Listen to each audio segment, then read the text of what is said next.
Hello students, welcome to our channel. তো আজকের এই ক্লাসটিতে আলোচনা করব গৌড়বঙ্গ বিশ্ববিদ্যালয়ের তোমাদের যাদের বাংলা মাইনর পেপারটি রয়েছে সেমিস্টার 3-তে, তাদের জন্য আমি বাংলা মাইনরের সিলেবাস আজকে আলোচনা করব এই ভিডিওতে।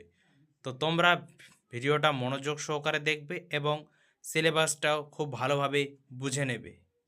আর শুরুতেই বলি, যদি চ্যানেলে নতুন যুক্ত হয়ে থেকে থাকো তাহলে চ্যানেলটি সাবস্ক্রাইব করে পাশে থাকা বেল আইকন প্রেস করে দিও এই রকম নোটিফিকেশন বা আপডেট পাওয়ার জন্য। তো চলো ভিডিওটা শুরু করি।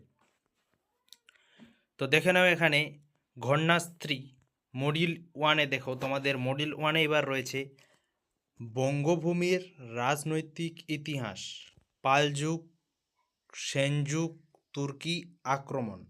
তো এই তোমাদের মডিউল 1-এর রাজনৈতিক ইতিহাসে পালযুগ, সেনযুগ ও তুর্কি আক্রমণ নিয়ে এবার তোমাদের পড়তে হবে। নেক্সট মডিউল 2-তে তোমরা দেখে নাও বাঙালির সাংস্কৃতিক ইতিহাস। বাঙালির সাংস্কৃতিক ইতিহাস থেকে তোমাদের কি কি বিষয় পড়তে হবে?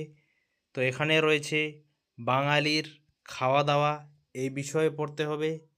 দ্বিতীয়ত রয়েছে সাজসজ্জা, এই বিষয়ে পড়তে হবে। তৃতীয়ত সামাজিক উৎসব, এই সব বিষয়ে তোমাদের পড়তে হবে। এটা মডিউল 2-এ গেল। এবার নেক্সট মডিউল 3-তে দেখে নাও। মডিউল 3 অর্থাৎ বাংলা সাহিত্যের ইতিহাস বা বাংলা সাহিত্যের ইতিহাসে চর্যাপদ থেকে সপ্তদশ শতাব্দী পর্যন্ত, চর্যাপদ থেকে সপ্তদশ শতাব্দী পর্যন্ত সময়কালটা। তো এখানে কি কি পড়তে হবে তোমাদের? এখানে তোমাদের পড়তে হবে প্রথমত চর্যাপদ, দ্বিতীয়ত পড়তে হবে মঙ্গল কাব্যের উদ্ভব ও প্রধান কয়েকটি মঙ্গল কাব্যের স্বরূপ, যেমন মনসা, চণ্ডী, ধর্ম ইত্যাদি। নেক্সট চৈতন্য প্রভাবিত সাহিত্য, জীবনী সাহিত্য, পদাবলী সাহিত্য। তো এই সমস্ত পার্টও তোমাদের মডিউল 2-এর আন্ডারে, মডিউল 3-এর আন্ডারে, মডিউল 3-এর আন্ডারে।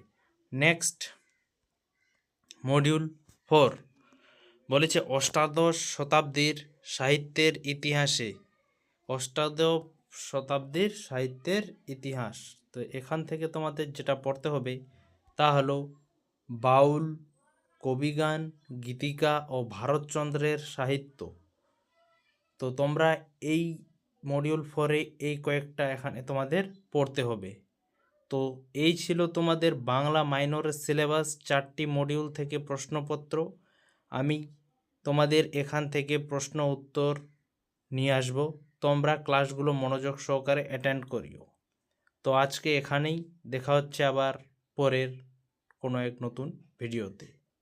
Thanks for watching.